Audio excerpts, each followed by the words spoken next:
Welcome to Trainers Underground, and today we're going to be covering writing a resume for IT or cybersecurity jobs. With me, as always, is Robert D. Rook from Indiana University, and myself, Don Hester, from Las Positas College here in sunny California. It's not very sunny, actually. It's kind of raining today, but we like the rain because we don't typically get very much of it. So in today's session, we're going to cover what is the purpose of a resume. Some of the questions I oftentimes get from students and other people in the business is what format should you use? We'll talk about that. And I'm going to tell you about how you can cheat on your resume. Not cheating, but like the cheat sheet. Like, how do you know what you're supposed to put in your resume? Well, I'll show you how you can figure out exactly what to put in your resume. We'll talk about what types of things to include and things to avoid, and we'll throw in a couple stories about stuff that's happened to us as we go along. So it sort of has to be said about resumes that there's no hard and fast rules that are going to guarantee your resume is always going to be on the top of the list. It's human nature for whoever's going to be reviewing your resume. They're going to have different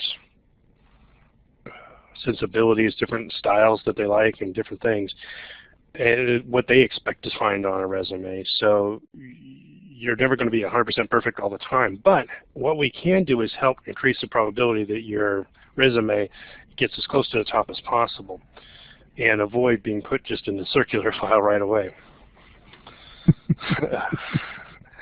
No, and this is, it is kind of funny, but you know, there's actually, I talk to a lot of HR people that work where I work and other people, and I've been on hiring committees, and I kid you not, they will look at the first thing, and if they see something they don't like, they just toss it and they don't even finish reading it.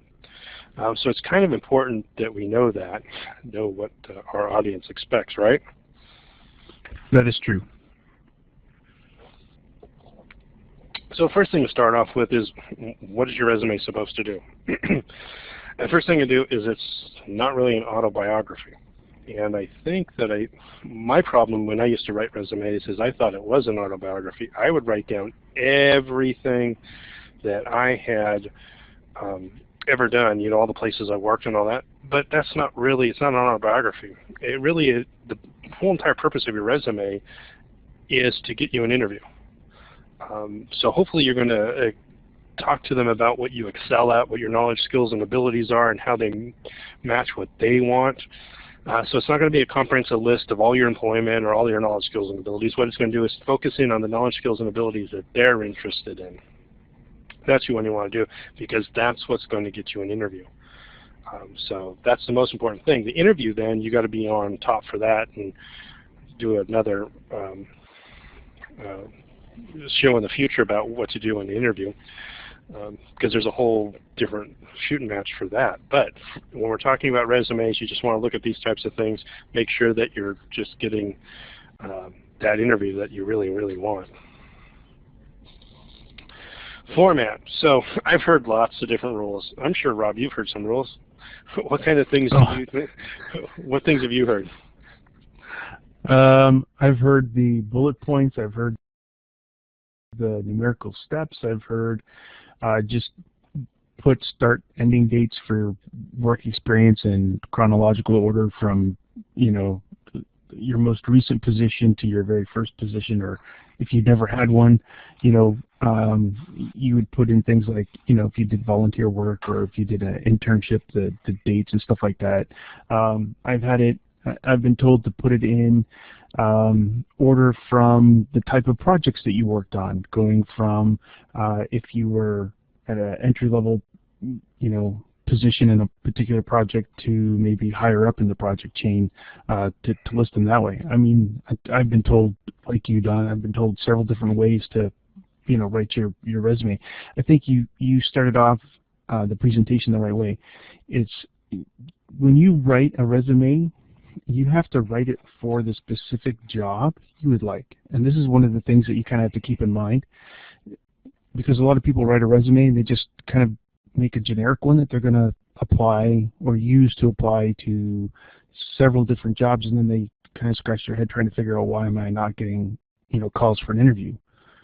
Well, it's because, as you mentioned on the previous slide, this is a document that you're sending to a company, to whoever, HR or if they have a committee, it goes to the hiring committee. You're trying to get an interview with that group, and that interview or that resume has to be specific for that particular job.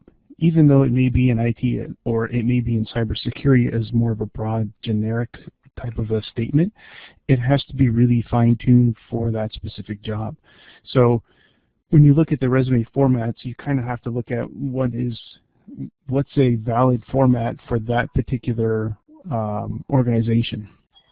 Right, yeah, so part of that is knowing the business that you're applying to. So if it's a stuffy old bank, you got to do the more traditional type of resume, and if it's a Silicon Valley company, you might want to do more of the new-fashioned infographic type of resumes that we'll talk about here in a minute. So you kind of have to know the company, you have to know your audience, and then you have to kind of cater to what that audience is. And I think you can do a search online, and you can look for different formats, and as far as like what kind of fonts to use and all that. So there's 100 of them out there. You want to make sure that it's clean looking and professional looking. You want to make sure there's white space between different topics or different jobs or different sections of your resume, because you want to make sure that it looks visually appealing and it's easy for someone to read. Because sometimes what they do is they just skim when the hiring managers. So when they have a stack of 100 resumes, they're going to start skimming, and their first thing they're going to do is they're going to be looking for certain things that they can just throw it away for. So they're trying to thin the herd, and then they're going to go through it again and probably thin it one more time, and then they're going to come up with 20 or 30 that they really want to look at that seem to meet what they want, and then they're going to look a little bit deeper at those. So making sure that yours doesn't get thrown away the first time is sort of what we're trying to help you with this one. So there's a lot of formats out there. You can look up the formats if you want, but remember, keep it keen and professional. Generally, it is 2 pages maximum.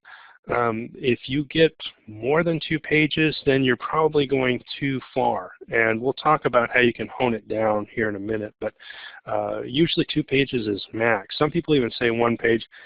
I don't know about 1 page.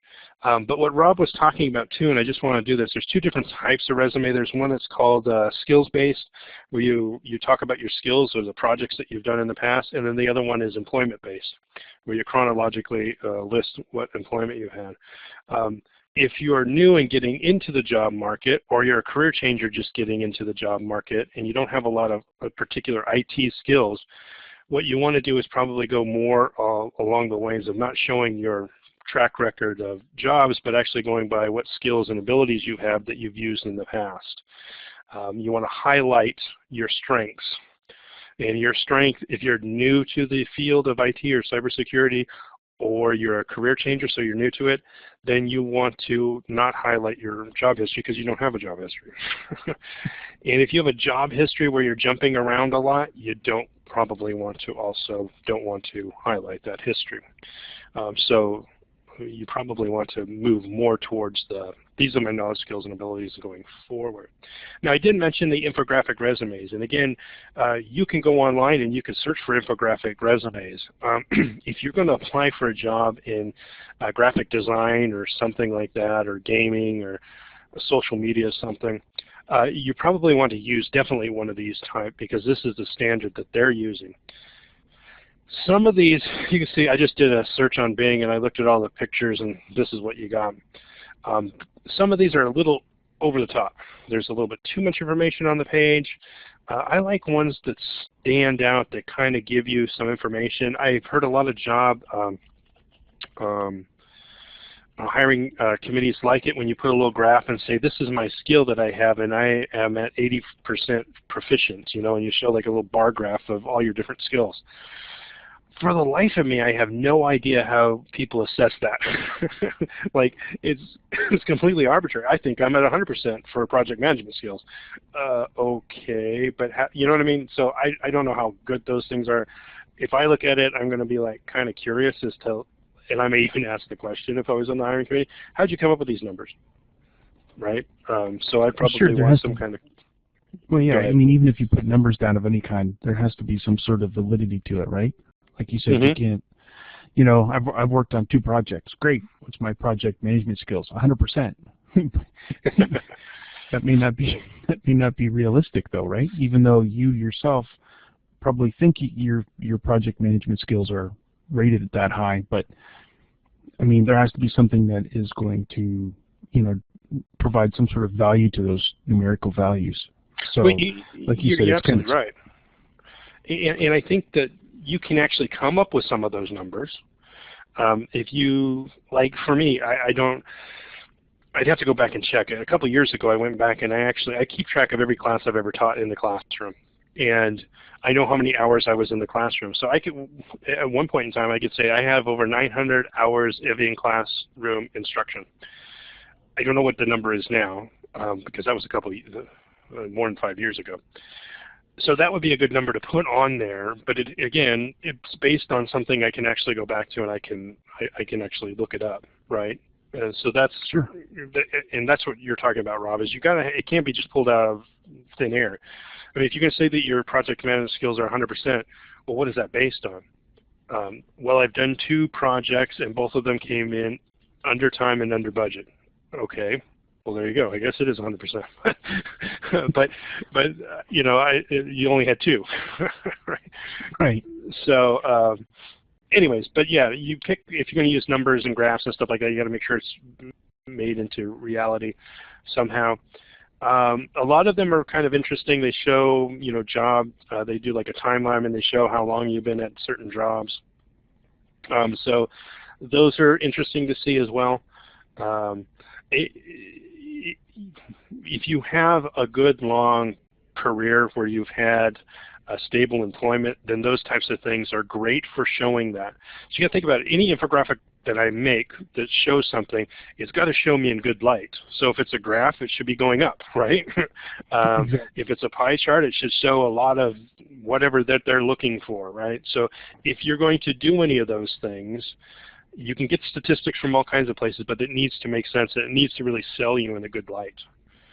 Now, automatically off the bat, if you do one of those type of resumes, it's going to say you know your way around some applications, right? So whether it's Adobe or whatever you're using to create it, that you do have some graphic design skills and stuff like that. So it's going to probably be in your benefit if you're doing it, if it's that type of IT job.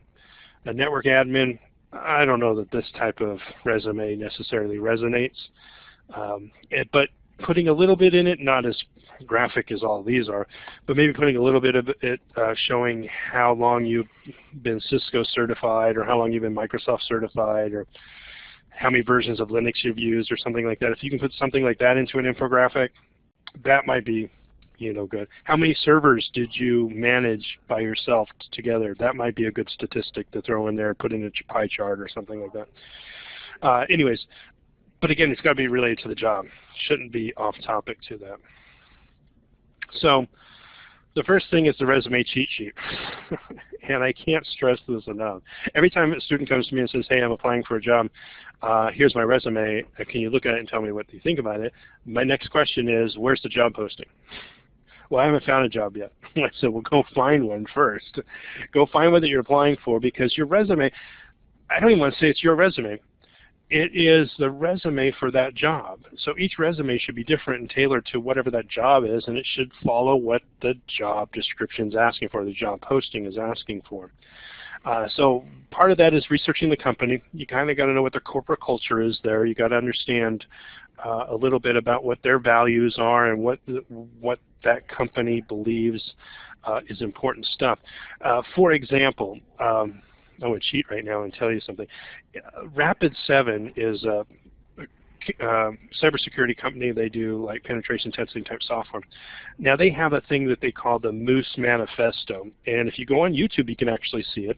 And it is all the employees of the company at the time got together, did this little video that talks about their corporate culture and what they value and why they use the word moose. They call each other moose because moose is plural and singular at the same time. So if there's multiple moose, you say multiple moose, and if there's one moose, you say one moose. So it's one of those weird words that the plural is the same as the thing. So anyways, so that they can say to each other, good job, moose, and it means good job to you and everybody behind you that's part of your team, right? And they put this all out in this video. Now, if I was applying for a job there, I would go and watch that video, and then I'd look for some of the key phrases. They talk about what's important to them, and you watch the video, you can see what's important to them, like, you know, teamwork, and obviously things like innovation, you know, problem solving, all that kind of stuff. So great, you can take that stuff and you want to make sure you highlight those things in your resume. So that's looking at that. But then again, you want to focus in on the job description itself. So you want to look for everything that they're asking for in the description, right? What is everything that they're asking for? Sometimes highlight it or circle it. What I've done is I print it out and then I take a red pen and I kind of highlight, you know, key words that they ask. Like if there's a knowledge, skill, or ability that they're asking for, I kind of highlight it. And I want to remember to add those things into my resume if they're not in there. I want to use the same wording they do, but don't copy and paste. If they put a paragraph in there, don't copy and paste a paragraph. But if they use, let's say they say, we want somebody that's familiar with Internet Protocol. On your resume, don't leave it TCP/IP, that you have experience with TCP/IP. Actually put in there Internet Protocol. So there's this whole thing in psychology about mirroring the people that you are communicating with so that you're on the same page. And by doing that, it makes them more comfortable with you, and they feel like you're more like them. So it kind of helps you in the process. And for example, it does one other thing too, Don. Right. Yeah. So when you send in a resume, for example, and you stated, like they stated in their job description that they want somebody who has experience with Internet Protocol. That's a key field that the hiring committee or HR is going to use as one of the separators of resumes, if you will. Right. So if to them, right, and I've been on several hiring committees before, what they end up looking at, that's one of the key things. Did the person actually read our job description? Like, yeah. Did they actually read what it is that they're applying for? Because if they're not using the same terminologies that we're using, an example for us, that's already a cut. Like you basically skim through our job description, and you know, for us, we have a lot of attention to detail just because of the group that we work with. So for all of our jobs, if you don't follow with some of the same keywords, your resume is in a different pile already. Just because to us, it's telling us that, yeah, you're kind of interested, but not really. You're trying to worm your way into an academic institution for other means, right? Like, and I've seen it. I've had a position open for almost a year. It's been filled now, but as a classroom setup guy, and all they did is the whole purpose of that job was just to help, you know, do the classroom setups for, you know, some of the classes that we teach, like installing VMs and configuring and all that kind of stuff. But you would not believe how many people I've had people who are working on their masters who basically sent me a generic resume wanting to get into the university, not to work as a classroom setup guy, but to get in as an employee so that they could use that as a back door to go talk to professors to get in to become, you know, part of the research team or something else. And there's nothing wrong with, you know, using and leveraging, you know, one job as a career advancement. That's fine, but to come in with your resume and not even bother to read what your job description is and say, well, you know, my whole goal is just to get to, I want to work with this research team. This is the easiest way to get in because I'll be a university employee. Well, that's not going to work very well, right? Yeah. And it goes back to reading what the details of the job description are and using those same wordings so that they're flagged correctly, right? So your resume is flagged correctly, so you'll get the interview. Right, and you know, one other thing, I don't know if I mentioned it somewhere in the slides, but a lot of times if you fill it out, because sometimes you have to copy and paste your resume into form fields on Career Builder or one of those websites or Monster.com, and it's going to submit it to them through the website. So you have no control over format or anything like that. the computer's automatically going to go through there and look for keywords, and it's going to rank them based upon the keyword usage. And one thing is that you have to know is that you might get separated out through that process. If you make it past that process, HR person, who is usually the next person that looks at the resumes, is going to say, well, they asked for Internet Protocol, and this person has TCP/IP. I don't know if that's the same thing or not. And they may reject it just because you could be the most qualified person for the job but not get it because your resume didn't make it. Because you use a generic resume or you're not using the same types of words that they're using. So you want to make sure you're meeting what they're asking for. So if they say instructor, you use instructor. If they say teacher, then you say teacher. Whatever it is, we look at it as IT people and say, well, Internet Protocol and TCP/IP are the same thing. I understand that, but not everybody understands that, so use the same terminology. And then use action words on your resume like you resolved or you're completed or those types of things. Don't just say, was responsible for this. Well, you want to use action words like you did something because it usually shows you more positive light. It's a little bit of a psychological game towards the person who's reading it because then you seem more active than somebody who doesn't use those types of words. Make sure that you cover all the knowledge, skills, and abilities that they ask for in the resume. Don't lie about it. I mean, if you don't have the skills, don't write it down. Because the worst thing that you possibly can do is say that you have a skill that you don't have. Because if they hire you and you can't do it, then you're going to be SOL. But if they asked you if you have project management experience and you really have none, because you've never really worked on a project, then you can do something like go to lynda.com, take a class, and put down on a resume that you took a class on project management. At least you get something on there. It shows that you're taking initiative and that you're building towards what they're looking for. So you want to make sure you do that. Now, if you don't have any, you haven't taken a class, don't put anything about project management on there. Because if you lie and you get caught, then you're going to be, because they're going to ask you in the interview, they're going to ask you questions about it. So the worst thing you can do is go to an interview and say, yeah, I have project management skills, and then they'll start asking about, well, what kind of projects did you work on? What were your milestones? You know, how much resources did you use to get it? Did you complete it within the allotted time with the budget that you had? And then you're going to be sitting there like, you know what I mean? So you sort of need to know the stuff and not lie on it. Oh, here it is. Automated systems will search your resume for keywords and they may reject it just because of that. So use the same types of phrasing and wording that they do, but don't copy and paste. Worst thing you do is copy and paste, and then they will not look at your thing. They'll probably just throw it in, especially if they're smart enough and they look at both of them together and be like, this is exactly the same wording. It's also called plagiarism. And finally, employers need to understand what you've done and what you've accomplished. That's what you want to do, and how that meets their needs, right? And employers really want you to write a resume that answers their job ad, not one that you just pulled out of a hat or one that you just send it to everybody. Because what ends up happening is some people say, oh, I want to get a job in an accounting firm, so I find all the accounting firms in the area and I send them all a resume.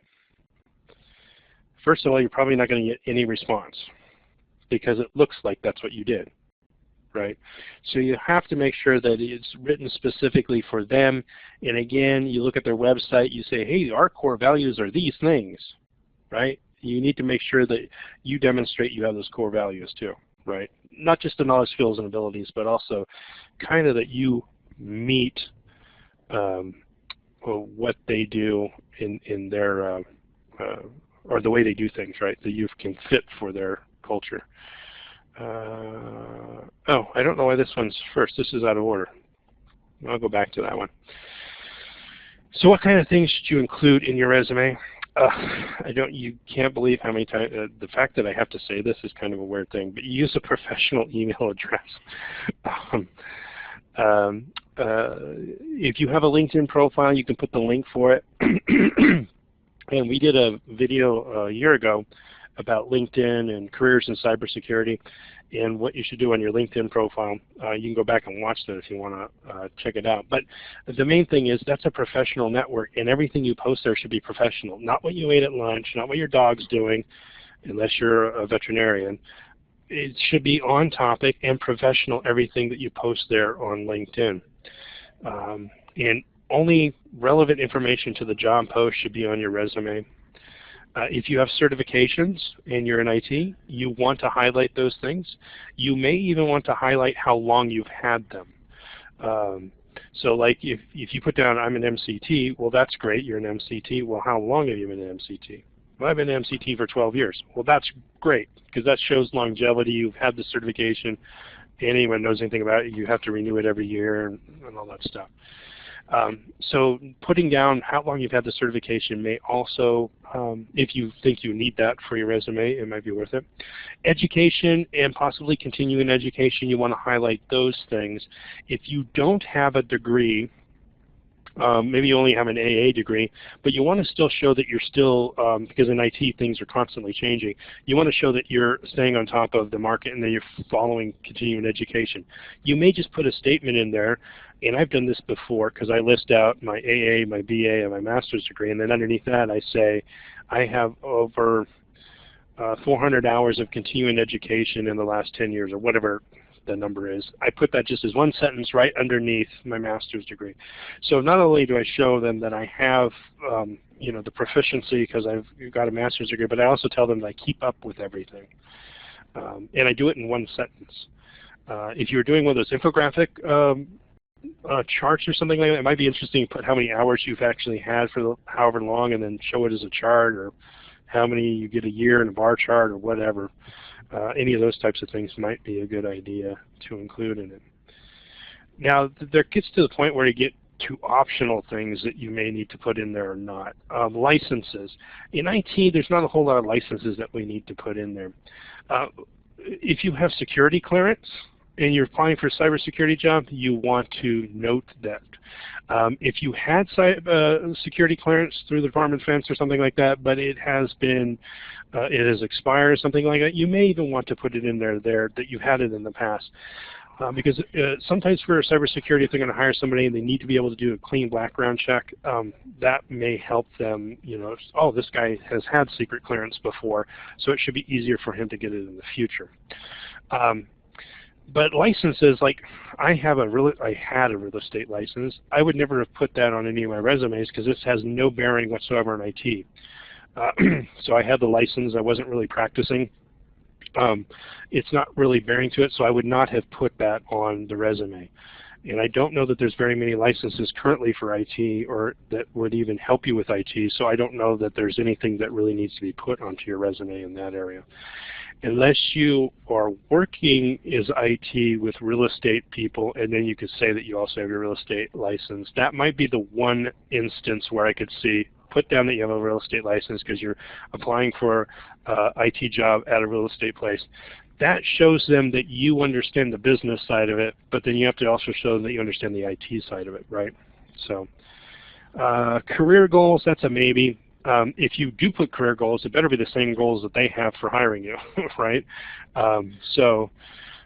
Philanthropic activities that you may do. Do you volunteer at a homeless shelter or something like that? Again, in the old days, that used to be a good thing that people would say you need to do. Today, that's not necessarily necessary unless it does help you with a job. For example, I was asked recently here at the college, because all the faculty have to be on committees and stuff like that. One of the things that they asked about was, oh, does anyone have any experience with capital improvement projects? In other words, building construction and stuff like that. I actually have the experience, not on my resume, but I've worked with a nonprofit veterans hall where I've worked for years, and we did a number of capital projects where we did improvements, and we had to go through the building permits and general contractors, and we had to go through the whole process. If I was applying for a job where that was necessary, I would put that job, because that's a good skill to have, you know, having gone through that process, that you know what the process is for permitting and how you have to get the blueprints and all that stuff done. But I would almost never put that on my resume because most of my stuff's cybersecurity, so I never have anything to do with it. So although I have it, and my type A personality says I want to put it on here because I want to list down everything I can do, that's not going to get me the job, right? So leave it out unless it's particular to what you're doing. Professional activities, again, if they're applicable. Some employers don't like that you split your time between two different things. They want you to spend all your time with them. And so doing things that are considered extracurricular, or like if you joined IEEE and you wanted to do webinars for IEEE or something like that, that may work towards you, it may work against you. Kind of depends upon the business. So you kind of have to weigh that out. It's a good thing that somebody like IEEE would want you to be a speaker for them. And if that's something that business would like you to have, then you might want to point that out. If you feel like they would be like, we want you 100% of the time here, then you might want to leave that kind of stuff out. So again, if it's applicable and it's possible, maybe. Professional memberships, yes, but it kind of depends. I have a couple professional memberships. One of mine is with ICMA, which is the International City County Managers Association or something like that. Because my second job, where I work at, or my first job, however you want to look at it, where I work at an accounting firm where we do primarily IT audits for municipalities. So I'm dealing with cities and counties, local governments, and districts. That's why I'm a part of that one. If I was applying to get a job at Facebook or something like that, it's irrelevant. So it wouldn't necessarily help me get the job. It just takes up space on my resume. However, if you're a member of ISSA, which is a cybersecurity organization, that would be something good to put on it. That would be definitely applicable in almost all instances in IT or cybersecurity. Even if you're just applying for IT, they want to know that you know some security stuff, so that it only helps you. Awards, again, only if they're applicable. I got a stupid award from somebody from the State Senate of California.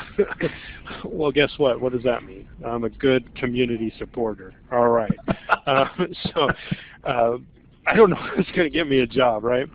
Again, it's going to be like, oh, this guy, he must not work where he works, right? So again, it may or may not be helpful to you. Military service, again, if it's applicable.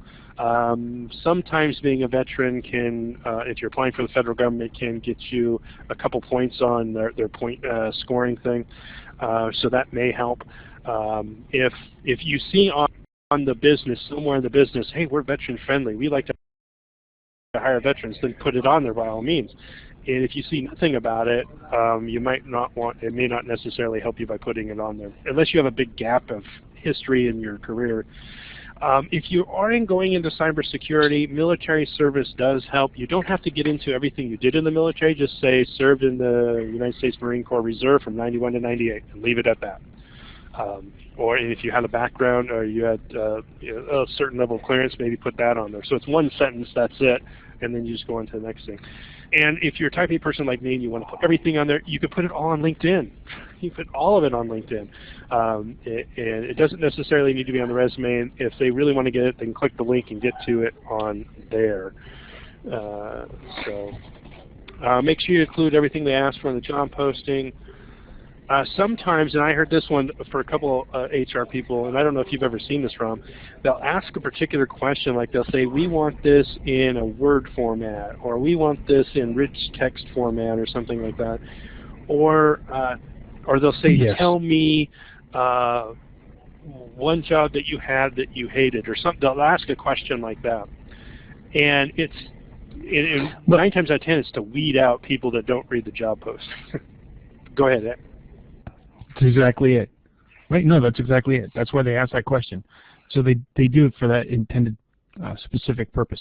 Because if you're, as an example, if there's a job posting and you're applying and you're using a generic resume and they specifically ask you to put it in a format, and you either don't put it in that format or you just give them the generic one, it tells them that you haven't read job description. All you did is you just saw that there was a job posting, you saw where to send a resume, and you sent the resume. You didn't read what it was that they're looking for.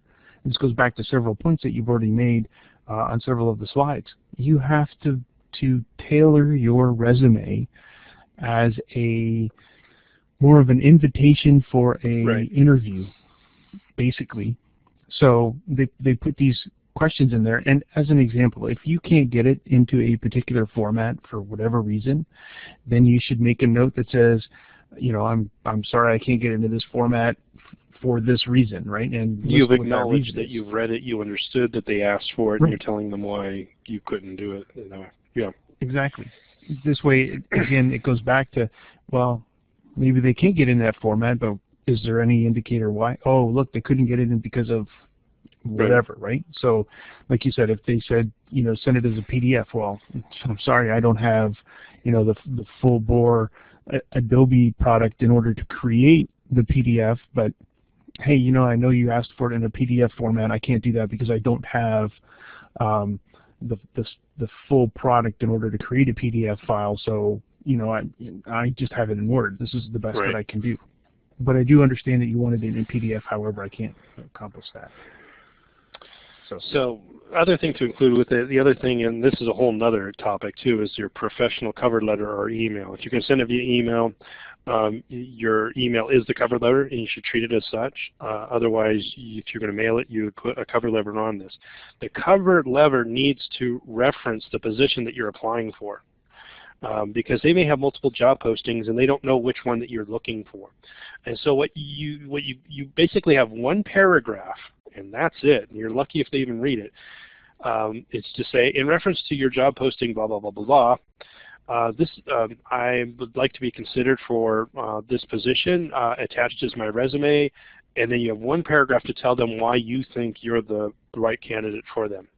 And again, going back and learning something about that company, learning for what they're looking for in the job description. You may even want to put in everything that you've asked for in the job description. I have experience in everything that you asked for, right? And then at the end, you'd say, see attached resume. And then, of course, you know, cordially or regards, your name, whatever. You know, go online and find a professional done cover letter. And if you're going to send an email, it should be done in a professional email standard too, with a signature at the bottom with your name and all that stuff. So if you're emailing it, it's just a different format of the same thing, cover letter. But a cover letter, you typically put the hiring manager's name up there, and you put the name, address, and the address block, and you may have a letterhead on there. Email's not going to have those things, so you just have to negotiate that being different. But generally, you want to make sure you keep it short and sweet. You're referencing what you're doing there. Why am I sending you a resume? And if they haven't had a job posting and you're applying out of the blue, you're going to have a harder time. Unless someone told you, hey, we haven't posted one yet, but we're thinking about posting it. You have to be careful because you don't want to say, oh, I heard that somebody said that you guys are hiring. Because that may not be something that other employees are supposed to spill the beans about. So you don't want to get somebody else in trouble. So the next question is, what should we avoid? One of the things that sometimes you get this from time to time, people will put like a headshot and a picture of them. I mean, first of all, you're not a model. You're not applying to be a model. So in IT, it's not really relevant. It can work against you for more than anything else. If they really want to see your face, they can go to your LinkedIn profile. And by the way, if you have a LinkedIn profile, I'd suggest you spend some money and get a good shot taken care of. Go to a professional and have them do a headshot for you and put up a professional one. Do not take it with your phone in the bathroom, because you can see that, and it shows that you're not professional. And if you want to get jobs, you've got to look professional. You can go look at mine on my LinkedIn profile. I have a professional thing done there. But that's only on your LinkedIn profile. Don't put that on your resume. They don't need to see it. There's a possibility, one, that it's discriminatory. If someone sees it and you're not the race that they want, or you have glasses and they think people with glasses are stupid or something like that, then they don't want to hire you. Or maybe they think people with glasses are really smart and you don't have glasses. either way, you don't want any of that psychological mess to be discriminating against you. So you just leave that out. And if it's, and like I said, if you get the picture and it's not professionally done, guess what? It makes you look not professional. So either do it professionally or don't have it. Those are two things. But for God's sake, don't put it on your resume. Unless for some reason you're applying for a modeling job, in which case I don't know why you're watching this one, because we're talking about IT and cybersecurity resumes. But hey, there you go. We'll go back to that other slide that we did. 9 times out of 10, if you can make it a PDF, send it as a PDF. One, because formatting doesn't change when you send it as a PDF. If they have a Linux or Mac or Windows machine, they can open a PDF file. It's the most widely available and used. If you make it in a Word format and you send it to somebody and they're not using Word and they open it up, the formatting may change and it may not look the same. The fonts may not come out right, or the pagination may change from what you've spent a lot of time trying to get to. So generally, you want to avoid Word if you're sending it. Don not. It should be do not. I just saw that. Another point, check your grammar. Spelling. So don't send it as a Word or Rix text or anything else. Just send it as PDF unless they particularly ask for something different. Because they may ask for something different. And like I said, Word doesn't always render the same on different computers if they have different operating systems, different versions of Word, or God forbid they're using one of those other, applications, their word processors that can open up Word documents supposedly perfectly, and then it never does. So you just, I like that. That was just I like how I just walked around that one. I didn't say any names. So just do yourself a favor, do this PDF, they can open it up, then no problem. They'll see it and you can see that. Plus it shows you have some skills that you know how to do PDFs.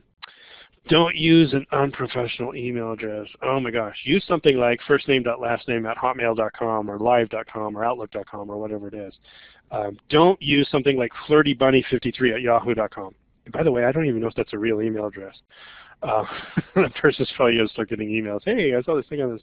Anyways, that is not going to get you a job. Well, I don't know. Not an IT or cybersecurity job. In fact, I've heard hiring professionals say if they send me one and it's not professional looking, I throw it away. Like literally, they look at your name, they look at your email address, and right there they stop and throw your thing away. They didn't even see the rest of your resume. So it's Here's really an interesting thing about Hotmail and Outlook, just an FYI, because some people may be like, well, my only email address is, my primary personal one is, flirtybunny53 at, let's say, hotmail.com. Mm-hmm. And they're like, well, that means I have to create a whole new one. Well, no, because as an example, Outlook and Hotmail, they have a process where you can go through an alias, right? You can create an alias for your mailbox, and that alias can be firstname.lastname@outlook.com. Right? When they send a response to your resume and application, they will send it to this professional looking email address, and it will go to your normal inbox and you will see it there. So as long as you can get it, then you can act upon it, right? So this way you don't have to kind of keep track of how many different accounts do you need for all that kind of stuff. You can just make an alias that looks professional in that sense, and then it goes back to your regular inbox so you can get it. Yeah, just don't use the porno names like flirtybunny53 because that's not going to get you a job. No. Not in IT or cybersecurity anyways. So everything on your resume should look professional, including your email address. Again, and don't put your height, your weight, your sex, your health, your marital status, any of that stuff. That is not considered professional information. In fact, that kind of opens the door for them to possibly discriminate against you in no way that you can prove that they discriminate against you. So now generally, when you send them a resume, they don't necessarily know what your sex is. The only clue that they have is what your name is. Like Donald. Well, Donald is probably not a female's name, right? Although that might change. How about Kim? Well, see, names like that are perfect, right? Because then nobody knows, was that a guy or a girl? I don't know. You'll find that some people will assume, because we both know a Kim, that sent emails and someone assumed that it was a woman, and it's actually a man. Uh, so it can work against you or for you. Or anyways, hopefully nobody, and look, if they're going to discriminate against you because of your sex or something like that, you probably don't want to work there anyways, right? But let's not give them the opportunity before they even see your resume or before they even interview you. They're going to find all that stuff when they interview you anyways. But let's at least get to the interview process, so leave all that stuff out. Avoid gaps in employment history if you can. If you just have gaps in there, you may need to explain why you have gaps. Yeah, you know, I was in a coma for 4 years. Oh, there you go. You might want to explain that, because otherwise it's going to see, like, what did this guy do for 4 years? Well, if you're taking classes at school, put that in, that you're taking classes at school. So you show a continuous history of improvement or job working, right? So one of those two things. Avoid showing that you worked at 5 different places in the last year. So if you're doing, because if they're hiring somebody that they want to be long-term, we're going to hire you, we expect you to be here for the next 20 years. They're not going to hire somebody that's jumped around to 4 different jobs in the last year, because they're going to say, there's something wrong with this guy. Why does he keep on jumping around jobs? So they're going to look at it. Now, if they're looking for someone who's doing short-term projects, they may say, hey, this lady's resume here, she jumps around, but that's not a big deal because she does a bunch of 6-month job here, 8-month job there. Great, because we have a 12-month job for her, and she looks like the perfect person because that's her, her normal type of employment. But even in those cases, if you're doing jobs like that, you might want to just say that you're, set up a company or whatever it is, so that at least you can still, right, you could show that you're doing all these little jobs and just say you're a consultant for all these different things. That's great. Put that in your resume. If they're looking for a short-term job. If someone's looking for a long-term job, you can just take all of those and wrap them up into one and just call it your consulting job, whatever you want to call yourself, right? You could have a real business name if you want, or just say, I was a private consultant, and just list it as private consultant, and then you can list out all the things you've done. Then you at least got the history. It doesn't look like you're bouncing around all the time. So you can work it out either way if you are doing consulting type work.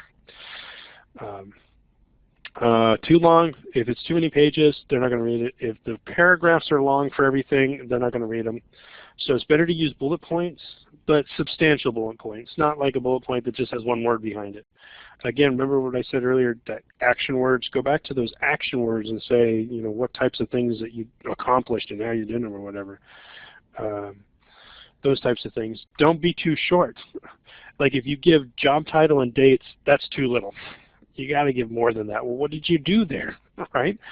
I worked at Facebook from 91 to 92. Okay, well, what'd you do? Well, that was probably even before they were invented. It probably was, huh? So I worked from Facebook from 2015 2016. Well, great. Well, what'd you do? Because that's all you're telling me? You think, oh, I put that name on there. They're going to say, Facebook, I want to hire this guy. Well, no, it depends, because what if you were a janitor? Right? You got to tell us what you did there. Otherwise, don't want to look at the resume. Avoid the misspellings, the typographical errors, poor grammar, the disorganization. Kind of like all the things I did in this slide deck. You want to look, I did these like a half an hour before the show. Anyways, don't wait till the last minute to do it either, and then you won't have to worry about that. Anyways, there's programs out there you can get. Grammarly is a website that you can go to. You put everything, it gives a snap-in for Word. You can go in there and it does a better job of doing, what do you want to call it? Punctuation and grammar. Well, the grammar check that Word has, it's better than that anyways. Well, supposedly it's better. I don't know. I use them both, and Grammarly does find a lot of things. Like it says, you use this word too much, maybe you should use a different one. Here's a thesaurus, check out these words. That type of thing, right? Now, again, if you're using keywords that are in the job posting, don't change any of those. But, if, in that example, but you want to avoid those things. Don't use what a lot of people call vague puffery. I'm looking for a rewarding and challenging position. No, you got to be more specific than that. Say, I'm looking for a job where I can work in IT help desk, help people solve problems, and in whatever else they're asking about in the job description, right? And to help improve uptime or something like that. You know, don't just say vague things. Be more specific and be more in line with what they're asking for. Show them that your goals are what their goals are. And your goal should sort of be that way, right? I mean, anytime I work, I look at myself as like a steward, or I work on behalf of them, for them, and I should do what's best for the company, not what's best for me. A lot of people, you know, get a job and they're like, oh, what's best for me? And it serves them well, I guess, for some period of time, but really what I look at is, look, I'm here to help them do a job. I'm going to do the best job I possibly can, and they need to know that about me.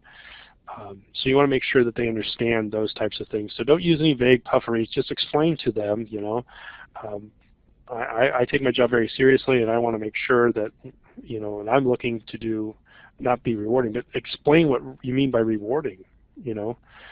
I want to do stuff that helps, like for me, when I was applying for the job at Las Positas, I said, I want a job where I can make a difference in students' lives. You know, I want to actually help them get their careers, get started, get going, and actually learn stuff.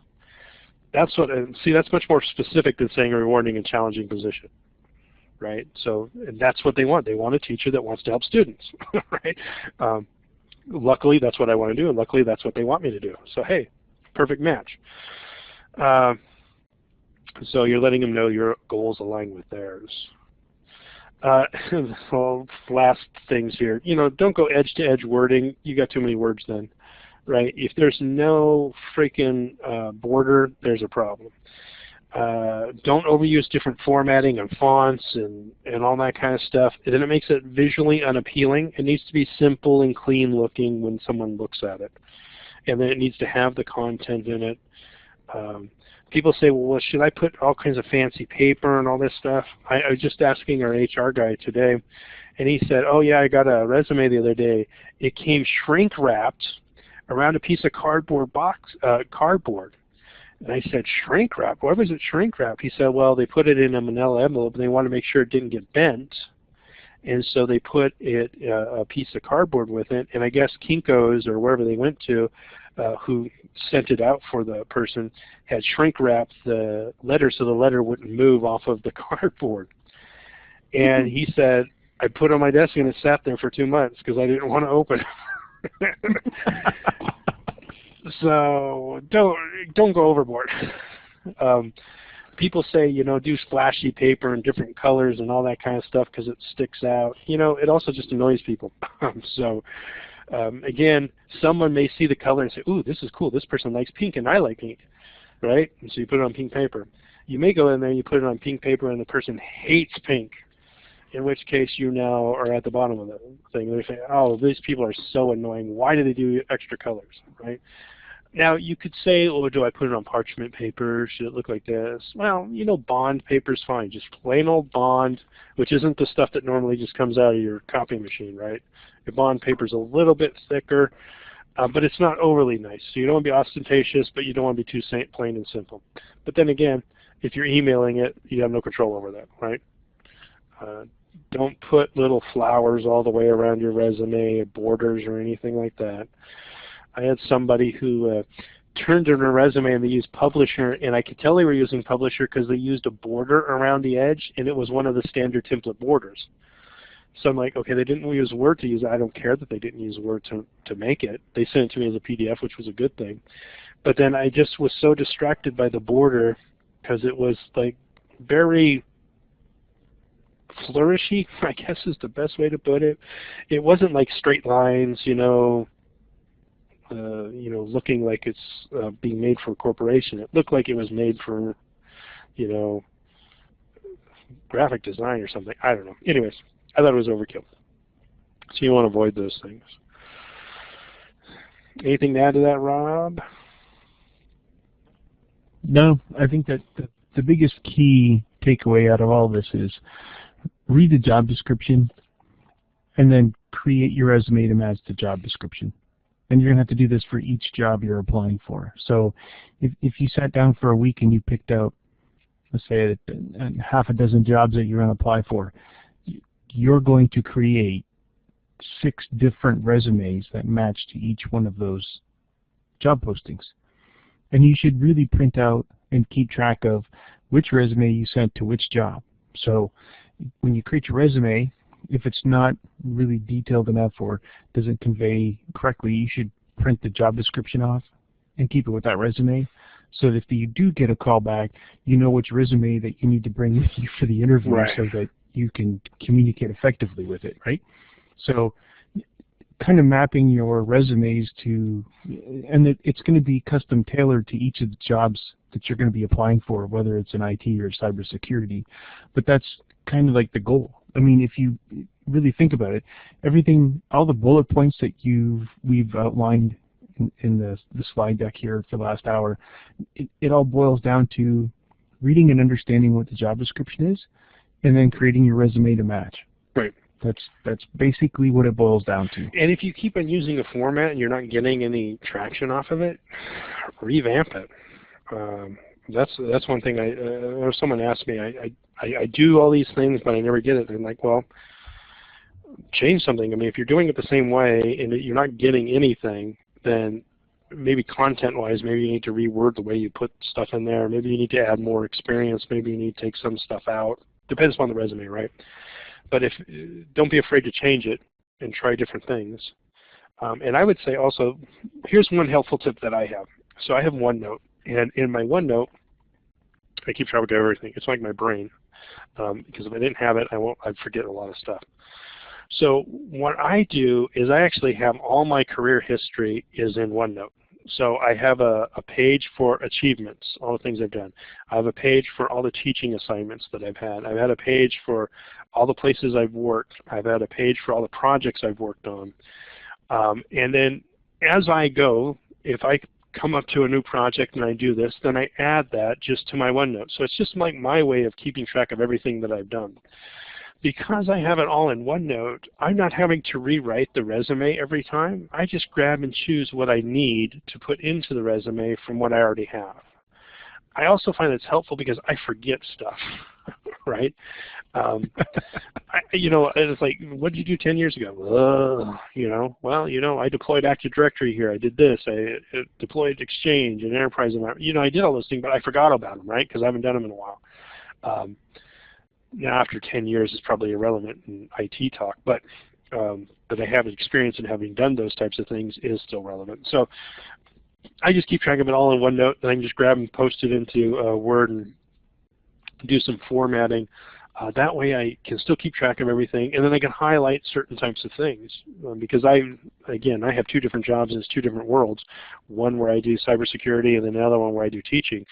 And so if I'm applying for a teaching job or something like that, it's a completely different resume because I have to focus on different skills, knowledge, and abilities than I do. Yeah, there's that cybersecurity and IT background that kind of is on both sides, but the teaching experience is not really necessary on any of the IT jobs that I do, but it is on any of the teaching jobs. So no matter what, I have to have multiple basic resumes. And the other thing too is you can always take one of the resumes that you had before and kind of just doctor it up, change it around to meet this new one. That's another thing that you can also do. So it doesn't have to be a big task, because I think maybe I was just thinking about when we and Rob were talking about this, it may sound like we're saying, oh, you have to write from scratch every time. No, you don't have to write from scratch every time. Just keep all the information, keep all your resumes in one place, in one folder or something like that, and so that you can leverage them in the future. I use OneNote because I keep track of all the dates of every place I work, every speaking engagement I've had, because I've done a lot of speaking engagements. So I keep track of them all there, and if I need any of them, I can put them over there. If I need to just sum them up and say I've had 50 different speaking engagements, or I've talked for these different organizations, I can just summarize it up. But I still have the raw data there that I can go back to, and it makes it easier for me. And that may sound like it's more work than necessary, but it'll help you out in the future, guarantee it. I won't guarantee that you'll get a job, but I'll guarantee it'll make your life easier in the future. Well, I guess That it will. that's it. So that's it for our session today. And you can find us on learnsecurity.org/tu. You can also find us on YouTube. Just click here if you'd like to follow us. Give us feedback down there. Tell us what you think. Also check out some of our past videos. We have one on career advice for cybersecurity, and it's a very popular one. It's got a lot of good information in there, including information for to optimize your LinkedIn profile. Thanks a lot for watching. Come and see us again.